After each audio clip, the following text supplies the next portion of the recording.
Vemos as belezas da Mata Verso 2. O princípio da palavra do Senhor por meio de Oséias.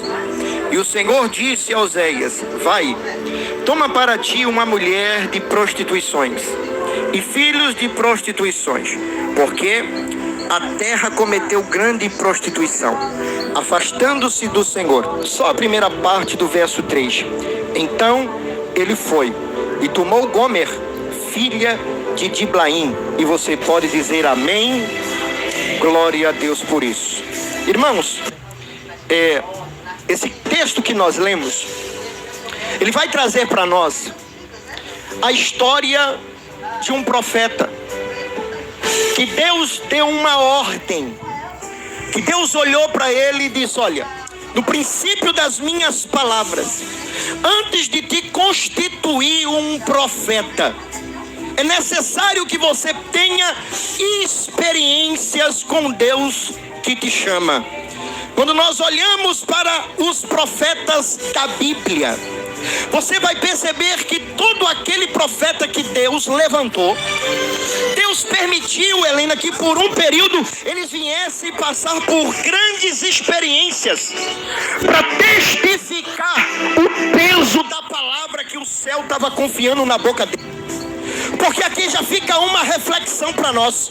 Porque Deus não dá palavra para quem não tem compromisso nem experiência.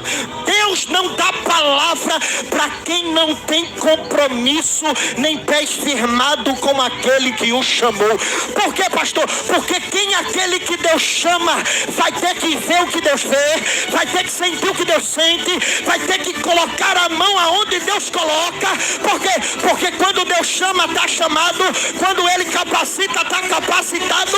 E quando Deus escolhe, não tem quem consente, não tem quem vá atrás, não tem quem opine ao contrário, não tem quem diga não, quando Jesus já disse sim.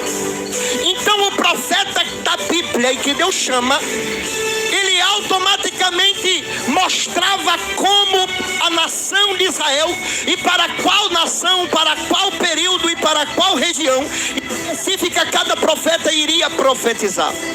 Eu acho interessante, porque quando Deus levanta alguns determinados profetas com uma intenção de orientar o povo, com uma intenção de exortar o povo, com a intenção de mostrar o caminho para o povo, Deus permitia que algumas feridas fossem abertas na vida do profeta, para que ele viesse o primeiro, o peso da chamada. Segundo, você precisa estar alinhado com a minha vontade. Terceiro, a palavra que eu coloco na tua boca, você não tem como opinar. Diferentemente do sacerdote, esses dois ofícios era que se levantou em Israel, e Deus usava para que alinhasse algumas coisas dentro desse período. Primeiro, para o ministério, sacerdote. Segundo, o profeta. Dois ofícios totalmente diferentes. Por quê, pastor? Porque o sacerdote ouvia o povo e as orações do povo. A igreja, o povo chegava, pastores, e contava as suas necessidades, colocava diante dos sacerdotes as suas súplicas. Ou seja, o sacerdote ouvia as petições daquele povo todo, e no final da tarde o sacerdote se apresentava a Deus. Diferentemente, obrigado minha filha, diferentemente do profeta, porque o sacerdote pegava as orações do povo e apresentava a Deus, e o profeta, pastor, pegava a resposta de Deus e entregava para o povo. Então aqui já tem a diferença. Por quê? Porque o profeta, o ofício do profeta era totalmente diferente. Note, a responsabilidade do profeta era totalmente diferente. Porque uma coisa é você orar por alguém, outra coisa é você falar em nome daquele que te chamou. Vou repetir, uma coisa é você orar por alguém, outra coisa é você falar no nome daquele que o chamou. Tem que ter coragem, tem que ter dedicação, tem que ter a certeza que você não pode opinar na palavra daquele que liberou para a tua vida e entregar para alguém. O profeta não pode dizer, Senhor, mas dá para aliviar não esse peso da palavra. Não, porque a palavra que eu falei tem que ser dessa forma, a palavra que eu falei tem que ser entregue, mas não dá para ajeitar, não dá não. Por isso que o profeta precisa sentir o que Deus sente, ver o que Deus vê. Oh glória! O profeta não pode opinar na palavra liberada de Deus. Ele precisa integrar, como a gente diz, na íntegra. Ele precisa falar. Ele não tem esse poder de opinar, de questionar o conteúdo. Glória a Deus.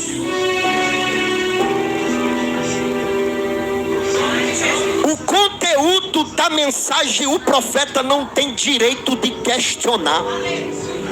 Por isso que o peso que Deus dava aos profetas, as experiências pessoais que Deus permitia que os profetas vivessem, era muito dolorosa. E se eu for falar para vocês aqui de alguns profetas que passaram por experiências pessoais, talvez você fique até abismado com o peso daquilo que o céu proporcionou e permitiu que alguns vivessem. Eu poderia falar para você do profeta Isaías, a partir do capítulo 20, se você ler essa história, você pode ficar abismado e boca aberta. Por quê? Porque Deus olha para o profeta Isaías e diz: profeta Isaías, depois de todo o peso ministerial que tu passou, eu quero usar a tua vida agora. Eu quero ver se tu é profeta mesmo. Eu quero ver se tu serve ao ministério mesmo. Olha, por 3 anos você vai andar nu por toda a terra. E não apenas nu, tira a sandália do pé. É para andar despido e é para andar nu, para cima e para baixo. E qual é o período? Quanto é o tempo? É 2 meses? Não, é 3 anos. 3 anos você vai andar nu. Aí alguém olhava e disse: oxe, olha para ali, olha que homem envergonhado, andando nu para cima e para baixo. Isso está literalmente escrito em Isaías, capítulo de número 20. Você vai perceber que Deus está usando a vida do profeta para testificar como estava o período e a nação de Israel naquele tempo. O profeta não questiona, porque não é um pedido, é uma ordem. Por quê? Porque para Deus, quando chama o profeta, ele não pede, ele manda. E quem está recebendo a palavra não tem direito de questionar. Porque a gente gosta muito de questionar. Mas o céu está dizendo para alguém nessa noite: apenas faça a minha vontade, apenas siga a minha palavra. Não é para questionar agora. Pastor, mas não estou entendendo. Não importa. Se Deus quiser lá na frente, Ele vai fazer você entender. Isaías fez 3 anos nu, descalço, em toda a terra, sem entender. Quando passou os 3 anos, Deus chama Isaías: Isaías, eu vou usar de misericórdia. Eu vou te explicar por que eu te permiti andar assim, porque eu te mandei andar assim. Sabe por quê? Foi vergonhoso? Foi triste? Foi. Teve zombaria? Teve. Mas sabe por quê? Quando eu olho para minha nação Israel, eu vejo ela do jeito que eu estava te vendo, nu espiritualmente. Quando o meu povo peca, eles perdiam as vestes espirituais, eles ficavam despidos espiritualmente. É desse jeito, Isaías, que eu estava vendo o meu povo. Tá vendo como é a dor que eu sinto? Tá vendo a forma que eu vivi? Tá vendo como eu me sentia vendo o meu povo pecando no espiritualmente? Então agora você entende a minha palavra, agora você entende o que eu sinto, agora você consegue compreender a dor que eu sinto quando o meu povo se afasta de mim. Eu poderia também falar de Ezequiel. Quando a Bíblia diz, Deus olhou para Ezequiel e disse: Ezequiel, é bom ter revelação, é bom ter visões, não é? Mas agora chegou um período que eu vou usar a tua vida para testificar como está a nação de Israel. Aí Deus chega para o profeta Ezequiel e diz: Ezequiel, vem para cá, porque agora eu quero que tu vai dormir. E talvez se eu falasse isso aqui para alguém: olha, Deus está mandando você dormir. Oh, que maravilha, eu já durmo sem Deus mandar, imagina Deus mandando. Pode mandar dormir que eu vou até babar. Mas Deus olhou para Ezequiel e disse: Ezequiel, não é para tu dormir normal, não é para tu dormir como toda noite tu dorme. E como é que é aqui. Já tem alguém que está entendendo, ô glória. Como é que é para eu dormir? Você vai dormir mais de um ano de uma forma só, como 390 dias. Vai dormir só de um lado esquerdo. Mas não dá para eu me virar, dá não.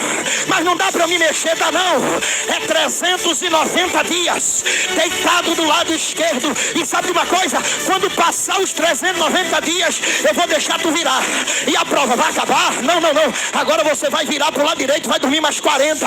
Aí o profeta vai cumprir mais de um ano dessa forma, 390 de um lado, quando acabou mais 40 do outro.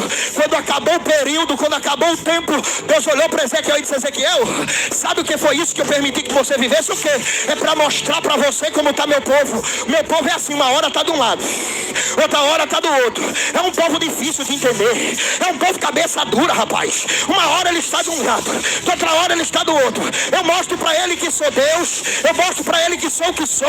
Aí ele fica, uma hora adora fulano, outra hora vem para mim, uma hora se prostitui com falsos deuses. Eu estou cansado, Isaías, Jeremias, Ezequiel, eu estou cansado, Ezequiel.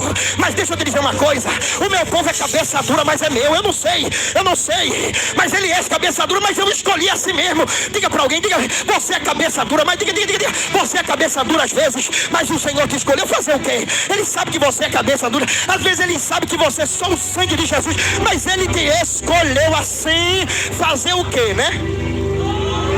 Ele te escolheu assim, ele te escolheu dessa forma. Em outra oportunidade, Deus olhou para Ezequiel e disse: Ezequiel, ainda não acabou. Deixa eu te fazer um negócio. Você está disposto mesmo a ser profeta? Você está disposto mesmo a servir o ministério? Então vou fazer o seguinte contigo: eu vou tirar. O que, Senhor, que o Senhor vai tirar? Porque a gente dá glória quando Deus está, né? Mas quando Deus tira, o que o Senhor vai fazer? Diga aí, diga. Olha, eu já estou sentindo tanta coisa, eu já comi pão assado com esterco de gente, só para mostrar.